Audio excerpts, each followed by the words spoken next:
Bismillahirrahmanirrahim. Assalamualaikum warahmatullahi wabarakatuh. Selamat siang saudara-saudara sebangsa dan setanah air. Salam sejahtera dari kami, dari orang-orang yang paling bawah. Beberapa saat yang lalu saya mendengar berita yang intinya kira-kira kurang lebihnya seperti ini, tentang penangkapan beberapa bandar narkoba dengan barang bukti puluhan kilogram narkoba. Kalau dilihat dari barang bukti yang sekian banyak, saya pikir bandarnya itu bukan bandar sembarangan, pasti besar. Penyakit masyarakat yang mengancam kelangsungan generasi muda sebagai pewaris bangsa kita. Orang-orang yang terlibat di dalam peredaran narkoba memang selayaknya dimusnahkan. Mungkin terlalu kasar aku nek ngomong masalah ini, tapi yo tenan, miris anak-anak kita dari usia yang paling rendah, yang paling kecil, yang masih di bawah sekolah menengah pertama, mereka juga ada yang terkena narkoba. Oleh sebab itu kami ucapkan selamat kepada para penegak hukum di bawah kepemimpinan Bapak Prabowo. Kami ucapkan selamat. Kemudian ada lagi berita tentang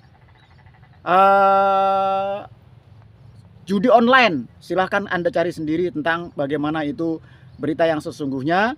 Tapi yang jelas di bawah kementerian orang yang sangat cantik, kalau saya lihat waktu diperkenalkan oleh Bapak Prabowo tentang kabinet yang akan mengisi, nanti Anda bisa tahu sendiri tentang kok bisa orang-orang yang duduk dalam pemerintahan, kemudian dalam lingkungan pemerintahan yang seperti itu, bisa-bisanya dia melakukan tindakan penyelewengan dengan melakukan perlindungan terhadap perjudian, di mana perjudian itu termasuk juga dalam kategori penyakit masyarakat. Terus yang selanjutnya tentang penangkapan beberapa koruptor. Dah, kalau memang mau bersih-bersih, terus terang baik, bangsa dan negara ini mulai Sabang sampai Merauke tentu sangat setuju. Kalau para koruptor dimiskinkan, wes ben ngrasakne dadi wong miskin yang mencari nafkah kesusahan, yang mencari untuk penghidupan sehari-hari. Mereka juga harus banting tulang segala macam, kepanasan. Kemudian orang-orang yang berada pada posisi enak di kantor yang tertutup, AC-nya dingin, kemudian dengan seenaknya saja mengeruk kekayaan Indonesia ini karena nafsu serakahnya terhadap harta. Wes pokoknya Pak Prabowo, saya tuh seling, maaf ya Pak Prabowo, bukan kami secara pribadi melecehkan nama Bapak, enggak, tapi memang Bapak Prabowo itu lebih sedikit sulit diucapkan oleh anak saya yang paling kecil. Jadi saya terbiasa dengan Bapak Prabowo. Kemudian yang selanjutnya yaitu tentang Mudoroso. Nah, Mudoroso ini curhat. Kemarin saya juga mendengar sebuah berita.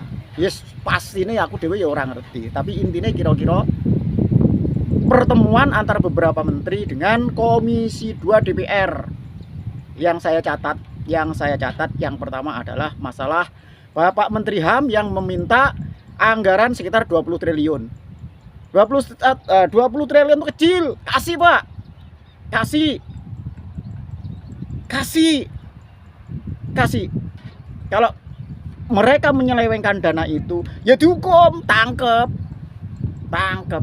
20 triliun itu kecil apabila dibandingkan dengan kekayaan kita yang kemarin dikorupsi dengan kasus tambang, masih inget toh, 200 sekian triliun. Kalau 20 triliun itu cuma berapa persen? 10%, kurang dari 10% dari total yang dikorupsi oleh orang-orang yang mempunyai nafsu serakah akan harta. Nek perlu jikok sih kayak 20 triliun orang yang dimiskinkan kayak no Pak Pinggay. Hanya Pak iki duitnya saka aku jablan apa sitaan toko ngene wong sing korupsi tambang timah, ayo pakai untuk pembenahan HAM. Nek dikorupsi yang 20 triliun itu gampang, tangkep wae. Hukum seberat-beratnya. Oleh sebab itu sekali lagi kalau masalah korupsi, Pak, dari Sabang sampai Merauke, kita ini menginginkan negara ini bebas dari korupsi. Kita ingin negara ini makmur, gemah ripah loh jinawi toto tentrem kerto raharjo. Itu cita-cita bangsa kita. Tetapi dari dulu sampai saat ini korupsi masih merajalela. Tidak peduli kita waktu direformasi. Dari saat ini reformasi tujuannya apa? Menghilangkan KKN, korupsi, kolusi dan nepotisme. Apa entek?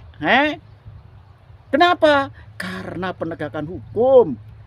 Karena penegakan hukum. Nah, hukummu saiki bapak-bapak yang mempunyai wewenang di DPR sana untuk ditajemkan, landepno wungkalen sing tenanan. Jadi orang itu mempunyai efek jera untuk melakukan tindakan yang sama, melanggar hukum. Karena ada indikasi bahwa pelaku hukum itu memang sengaja, pelaku korupsi itu memang sengaja. Karena apa? Dia dihukum 20 tahun atau 15 tahun dan sebagainya.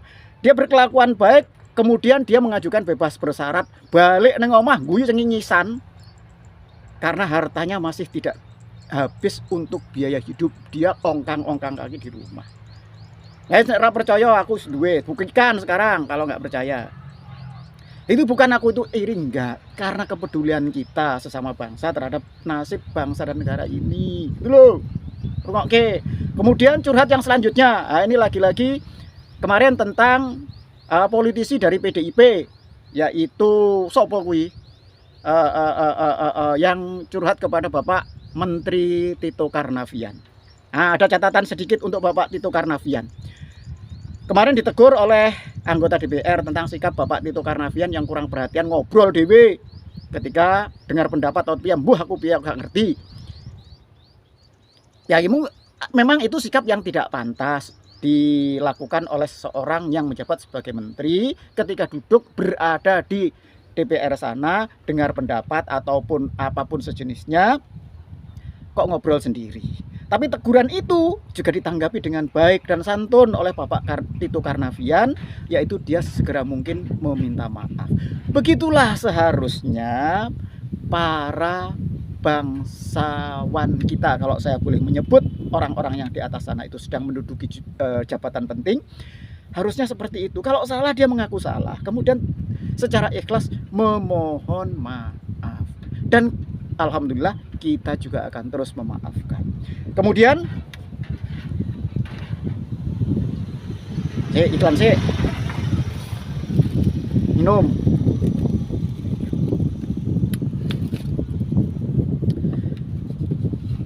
Kemudian yang selanjutnya dari partai apa itu namanya, dari kader partai PDI.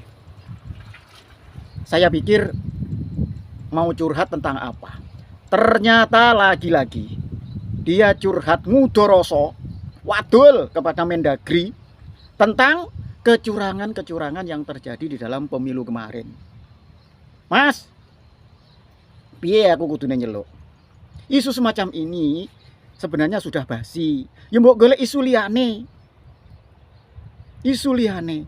Kalau memang ada kecurangan yang menurut panjenengan, menurut sampean pemilu kemarin itu brutal, kemudian terjadi penyelewengan kekuasaan yang digunakan sewenang-wenang untuk mendukung salah satu paslon yang dilakukan secara TSM, terstruktur, sistematis dan terencana dan masif.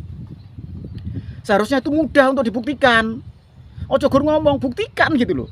Kami ini yang ada di bawah, masyarakat akar rumput itu pengen ngerti sebenarnya mereka itu yang mempunyai pikiran-pikiran kotor julid tentang ngerusak demokrasi yang ada di Indonesia itu sopo wonge, pengen ngerti. Ben terbukti kemudian itu tidak akan terulang lagi. Ngono loh. Tapi dari dulu sampai sekarang orang yang menuduh katanya terjadi kecurangan secara TSM itu nggak pernah ada buktinya. Omong kosong ngono loh. Nah, oleh sebab itu coba sekarang berpikir dulu pada tahun 2014-2019 sebagai pemenang adalah kader dari PDIP. Ada juga dari pihak yang kalah itu mengajukan gugatan bahwa terjadi kecurangan secara TSM, dan lagi-lagi itu tidak pernah bisa dibuktikan. Sampai sekarang pun tidak ada pihak-pihak atau orang-orang yang ditangkap untuk bertanggung jawab atas kecurangan-kecurangan itu. Lah sekarang coba kalau sampean tidak pecah kongsi dengan Bapak Jokowi, kemudian sampean yang menang, kemudian dituduh lagi semacam itu. Lah Anda sekarang merasakan, sampean merasakan. Jadi pihak orang yang kalah itu seperti itu. Dan memang tidak ada, kami kalau ada itu seneng terus terangnya aku loh seneng. Nek sampean bisa membuktikan bahwa terjadi kecurangan secara TSM, kami itu seneng. Jadi suatu saat pemilu yang akan datang itu tidak ada lagi isu tentang pelanggaran TSM. Kowe tak kayak ngerti, lho, masyarakat yang ada di bawah kalian. Nah, wis seneng, tapi yo ndek nyudan. Dadi yo parine rada ambruk. Nah, iki aku ngudo rasa iki bek menawa yo sampean rungokke. Nah, terus sekarang bagaimana kelanjutannya agar tuduhan tentang pelanggaran pemilu yang TSM itu tidak terulang lagi? Aku usul karo anggota dewan, anggota DPR yang membuat undang-undang saiki besok nek pemilu lagi ya, pemilu yang akan datang, moga-moga kita bisa sama-sama hidup di tahun 2009. Di tahun 2029. Nah, saiki undang-undangnya ditambah atau dirubah apa ganti. Terserah, sing penting sok mben nek pemilu neh, presiden karo wakil presiden ora oleh melu kampanye. Piye carane? Ya aturane yo sampean gawe. Jadi presiden itu sekarang bukan statusnya sebagai presiden salah satu partai saja, walaupun dia itu cuti. Tapi cuti itu juga bermasalah. Lebih bermasalah lagi. Bagi menurut pendapat saya loh, sampean ngrungokno ya sak karepmu, enggak ya sak karepe. Tapi tidak-tidaknya saya itu bukan hanya mengkritik, tapi memberikan solusi. Coba sampean pikir, presiden sok mben dan wakilnya yang dicalonkan kembali incumbent ora oleh melu kampanye. Sing kampanye terus apa? Yo partai yang berkoalisi yang mengajukan dia sebagai calon pemimpin atau calon presiden lagi. Ngono carane. Jadi presiden kalau berkunjung kemana-mana itu bukan berarti dalam rangka kampanye, tapi memang tugas dia sebagai kepala pemerintahan dan kepala negara. Membagi sembako bukan berarti bertujuan untuk mengarahkan untuk mencoblos salah satu paslon saja. Ngerti orang ngono kuwi ceritanya. Diterima sak karepmu, gak diterima ya sak karepmu. Setidak-tidaknya saya sebagai bangsa ini tugas saya sudah selesai.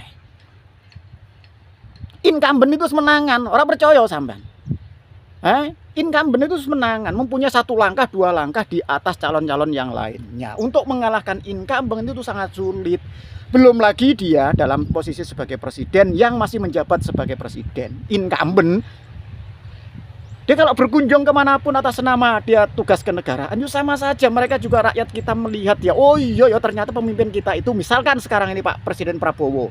Semoga saya doakan Pak Presiden Prabowo sampean juga masih mempunyai kesempatan untuk bertanding di tahun 2029 nanti. Misal Bapak Prabowo itu tidak berkampanye, tapi ketika berkunjung di suatu daerah, karena dia itu dicalonkan oleh koalisi partai, sama saja mereka tahu ya iki calon presiden ya. Kan ngono toh? Ya ora. Oleh sebab itu rungok nih, ora usah gelut nih. Aku risih jane apa tuh namanya mendengar keluhan dari kader-kader partai PDI tentang menjelek-jelekan pemerintah pemenang yang telah lalu yang berada pada komando Mulyono Jeremu itu melakukan suatu tindakan penyelewengan terhadap kekuasaan, melakukan pelanggaran pemilu yang TSM. Apalagi sampai itu menyebutkan, menganggap pemilu demokrasi di Indonesia itu lebih rendah daripada orang-orang yang ada di Afrika sana yang masih baru saja, maaf, yang baru saja mengenal demokrasi. Pikirin coba. Wes ngono wae, nek sampean trimo ya wes, gak trimo ya ora apa-apa. Salam sejahtera sebangsa dan setanah air. Wassalamualaikum warahmatullahi wabarakatuh.